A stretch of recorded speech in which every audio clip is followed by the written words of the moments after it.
Welcome to the Deep Dive, where we take your stack of sources, articles, and research and pull out the most important nuggets of knowledge and insight.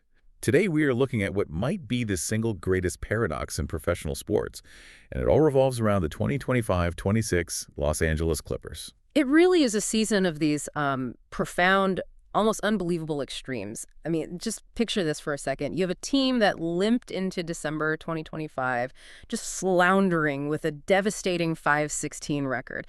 They're sitting way down at 13th in the Western Conference. It's already a disaster. It is. And on top of that, they're dealing with catastrophic injuries, chaos in the front office, and an active NBA investigation over alleged salary cap circumvention, an investigation that could potentially cost them a decade's worth of draft picks. They were, hands down, the most disappointing team in the entire league. That is the definition of a foundation of failure. But then, all of a sudden, just weeks later, their franchise star, Kawhi Leonard, delivers a performance that didn't just win a game.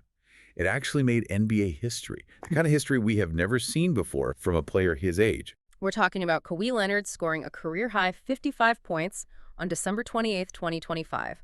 And this was against the Detroit Pistons, who were leading the Eastern Conference. It was this single, explosive night of pure genius that, for a moment, just miraculously silenced all the chaos surrounding the team. So our mission today is to use the sources you provided to really pull apart this incredible season. We're going to put that historic high point right up against the organizational collapse. We'll detail the massive financial and legal threat hanging over the owner, Steve Ballmer, and the whole organization. And then, and this is really the key, we're going to dive into the hard science. Wow. We'll dissect what a detailed case study of Leonard and his whole history of load management tells us about the real data on player fatigue and longevity. Yeah, and it forces us to ask this really difficult central question. Given this team's profound instability, its record of failure, the legal threats, does one singular career-best night from their star actually prove this roster can still contend? Or is this just an incredible, fascinating outlier performance that's doomed to be swallowed up by all the institutional chaos around it? And we want you, the listener, to keep that in mind as we go. You've seen the absolute heights and the depths. Can a team this fractured truly use a performance like that as a springboard? Is this a legitimate turnaround? Let us know what you think as we unpack all the details. Okay, let's unpack this high point first, because the drama is really built on the contrast. So the Clippers, they get this crucial victory on December 28th, 2025, beating the Detroit Pistons 112-99. And that win extended their season-high winning streak to 4 games. And that 4-game streak was, it was desperately needed, especially when you consider the structural issues they were facing on the court. They got that win even though they were playing without their starting center, Isaac Zubac, for the 3rd straight game. Right. But really, this game will only ever be remembered for one thing: the sheer, unexpected dominance of Kawhi Leonard. The stat line is where we have to start, because it wasn't just volume.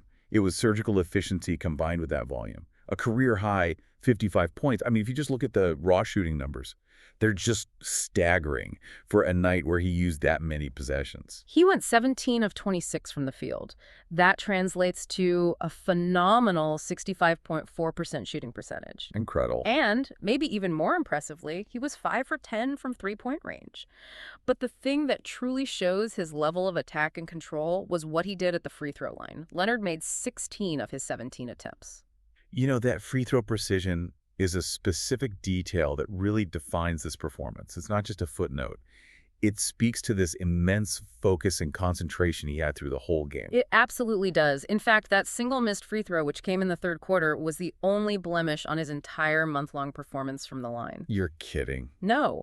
That one miss ended an unbelievable streak of 64 consecutive made free throws over the course of December. That's machine-like. It is. It's machine-like focus, and it shows you a level of confidence and rhythm that is completely separate from the team's ongoing struggles. And the dominance wasn't some slow burn, right? It was an explosive takeover in one single period. Leonard scored 26 of his 55 points in the 3rd quarter alone. Yeah. You rarely see a superstar completely take over a quarter like that, especially against a conference leader like the Pistons. It was a pure demolition. That kind of localized scoring outburst is often what separates a great scoring night from a legendary one. To be responsible for that much of your team's offense in a single frame against a focused defense is truly exceptional. And this performance also vaulted him into a really rare category within the franchise itself. Okay, tell us about the franchise context here. So Leonard became only the second player in the entire history of the Clippers franchise to score at least 40 points in back-to-back games. The second ever. Who was the other one? The only other player to do it was Bob McAdoo, and McAdoo did that way back in the early 1970s. So it just shows that even for a franchise that's had some really high-level scorers, like Blake Griffin or even Lou Williams, this kind of back-to-back high 40s production is incredibly unique. And this is where it gets really, really compelling, because we have to talk about his age. Kawhi Leonard pulled off this 55-point game at 34 years old. This is what makes it a history-making performance. It puts him on one of the most exclusive, legendary lists in the history of the NBA. Which is? Players aged 34 or older who have scored 50 or more points in a regular season game. It's an elite, a vanishingly small group of players. Most guys, even the great ones, are either retired or have seen a significant drop-off in their peak scoring efficiency by the time they hit 34. And the sources give us a really detailed breakdown of this club. So who are the guys who've done this multiple times at that age? Well, the list is short, and it includes some true modern anomalies of longevity. Stephen Curry is at the top of that list, remarkably, with 5 such games after he turned 34. 5 games? That's incredible. Yeah. He's followed by James Harden and LeBron James, who each have 2 games with 50-plus points at that age.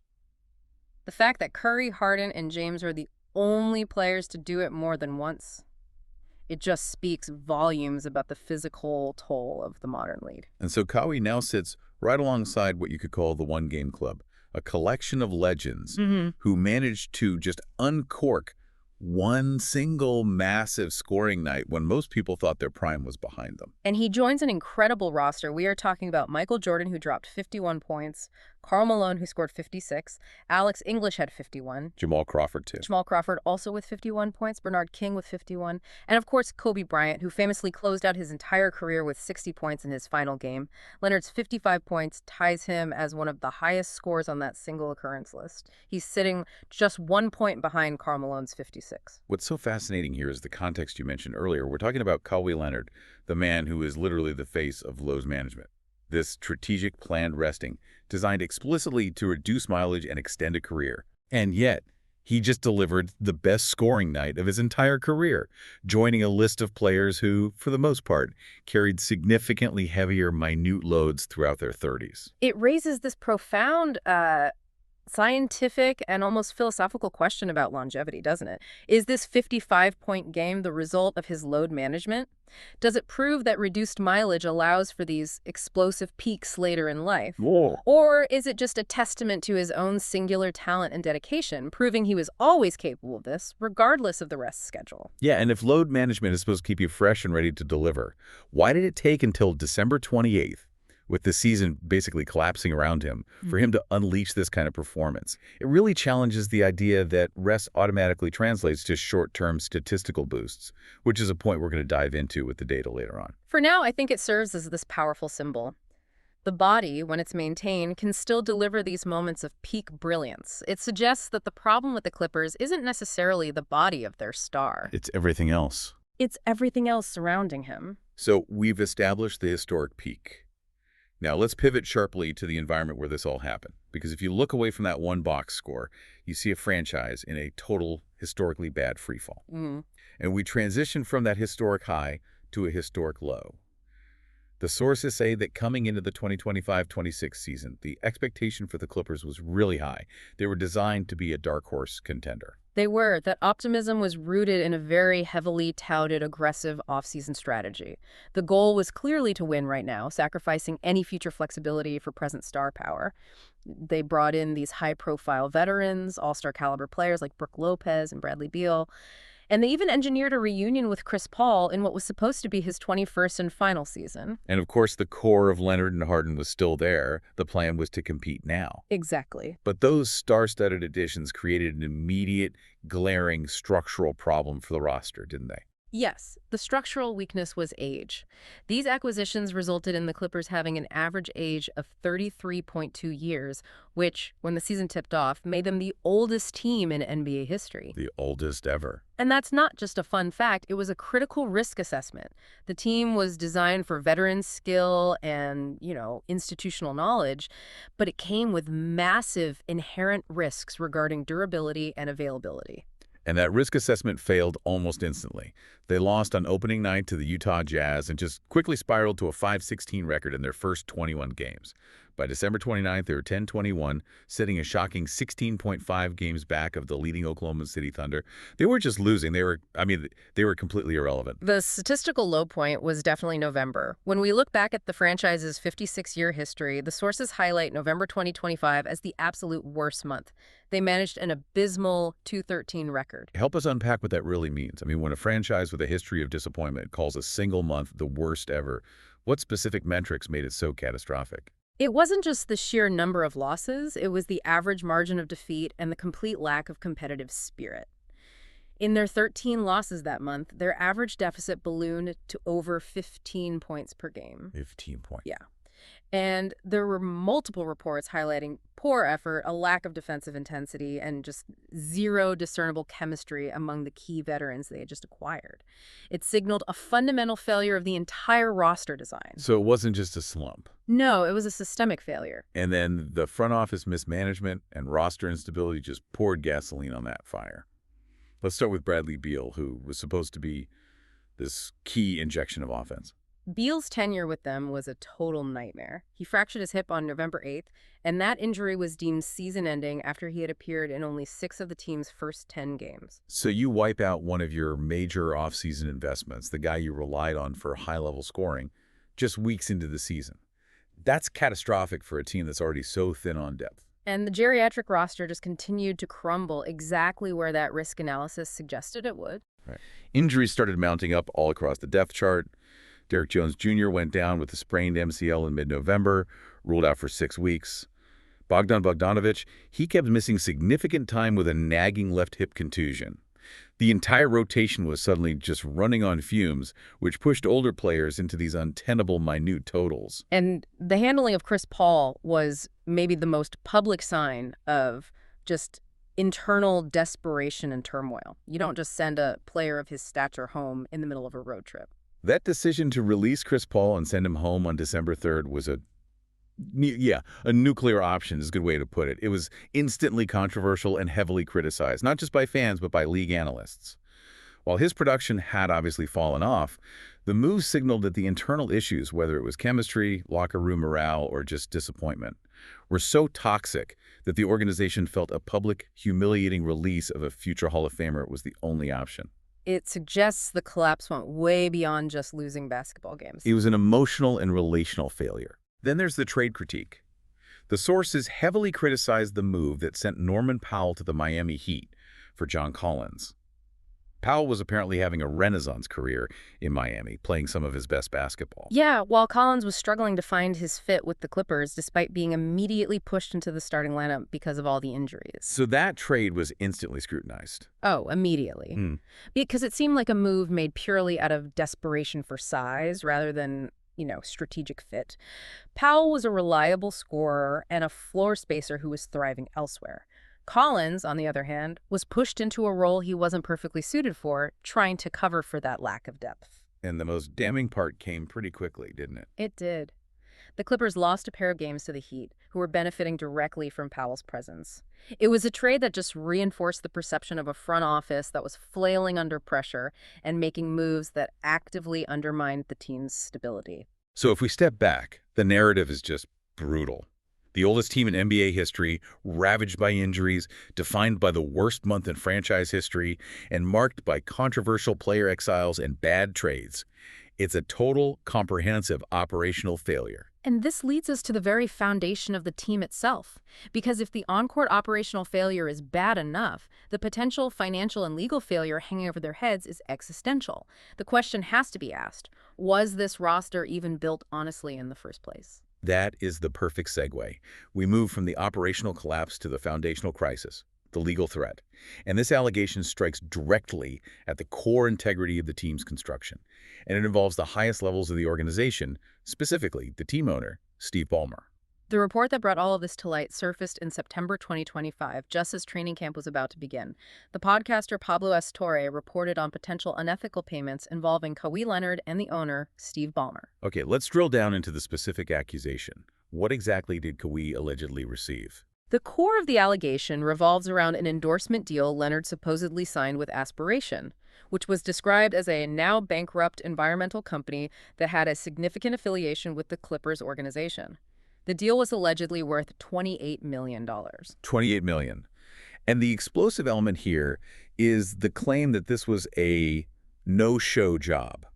So not a legitimate marketing partnership, but just payment for nothing. That's precisely the claim made by former Aspiration employees who provided testimony. They claimed this massive payment was explicitly designed to circumvent the salary cap. They detailed that the $28 million payment was the single largest payment made to an individual by the company and, critically, that Leonard didn't have to do anything to earn it. So the purpose, according to these sources, was purely to funnel money to Leonard outside of his standard NBA contract. Exactly. This is more than just a public relations nightmare. This is a fundamental, serious breach of the NBA's collective bargaining agreement, the CBA. Why does the CBA prohibit this kind of side payment so strictly? Well, the CBA has these very strict provisions against under-the-table contracts or payments. The league goes to great lengths to ensure parity and fairness across the salary cap. So any money paid to a player or guaranteed to a player by the team or anyone associated with the team's ownership, it has to be disclosed and it has to count against the salary cap. And if these external payments are designed to sweeten the deal while keeping the player's main contract artificially cheaper, then it violates the entire integrity of the competitive balance system. It's cheating. And the timing here is crucial. Leonard had signed a contract extension in January of 2024. He did, and he reportedly signed that extension for less money than he was actually eligible to receive under the maximum contract rules. So if the external $28 million payment was a secret, guaranteed compensation to make up the difference for signing a cheaper NBA contract, then the violation is crystal clear. It's an attempt to buy a player using non-cap resources. Yeah, it's allegation. The Clippers organization has predictably vehemently denied all of this. They put out a statement saying, neither Mr. Ballmer nor the Clippers circumvented the salary cap or engaged in any misconduct related to Aspiration. Any contrary assertion is provably false. But that denial hasn't stopped the legal wheels from turning. It has not. The NBA opened a full investigation that has lasted throughout the season, and it's created this huge cloud of uncertainty. And we don't really have to speculate on how severe the punishment could be because there is catastrophic precedent for this. Let's talk about the Joe Smith case and the Minnesota Timberwolves in 1999. For a lot of our listeners, this might seem like ancient history, but it's still the benchmark for these types of violations. What exactly happened and what was the consequence? The Joe Smith incident involved the Timberwolves convincing Smith, who is a talented young player, to sign 3 consecutive one-year contracts below his market value. The promise was that, in return, the team would illegally secure his bird rights, which would allow them to sign him to a massive long-term deal later on. Crucially, they had a secret, under-the-table handshake agreement promising him deferred financial compensation. So the mechanism was a little different, future payment versus an immediate external endorsement. Yeah. But the principle is identical. They were cheating the cap. Absolutely identical principle. They were circumventing the CBA using undisclosed financial arrangements. And when the league discovered the truth, the punishment was swift and it was brutal. The Timberwolves lost 3 first-round draft picks, 2001, 2002, and 2004.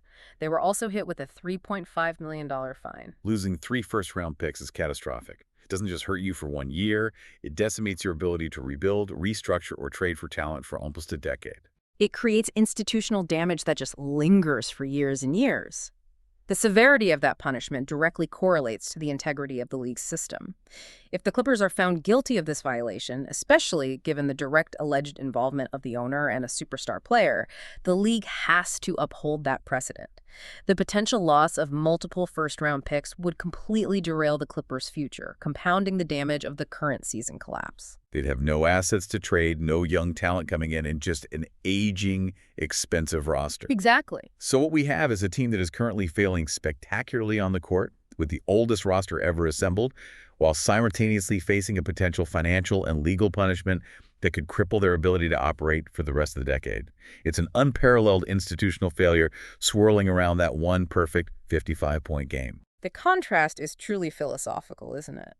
While the team's future is being debated in legal offices and the front office is collapsing, Kawhi Leonard is out there delivering historic production. It forces you to ask, how much does the noise of administrative failure truly penetrate the focus of an elite athlete at his level? And this sets us up perfectly for our final, deepest dive. The actual science behind player maintenance and whether this entire premise of load management, the very thing Leonard is known for, is even worth the financial and reputational cost. Yeah, let's turn our attention now to the scientific data you brought us. We're talking about the science of player fatigue. And the narrative around the NBA for the last decade has been dominated by efforts to minimize player strain. That's right. The league has been pretty proactive and created to reduce the structural sources of fatigue. They eliminated the brutal 4 games in 5 days schedule by starting the season earlier, adding a week to the calendar. They also instituted 2-game series to reduce travel, minimize 1-game road trips, all aimed at mitigating that accumulated exhaustion. Yet, despite the league's efforts, we still saw coaches like Greg Popovich and Nick Nurse aggressively adopting load management strategies, particularly for players like Leonard. They chose to rest their stars during the regular season, often citing injury prevention. And this created a real tension with the league office. When stars like Leonard set out high-profile, nationally televised games, it hit broadcast ratings and it alienated fans.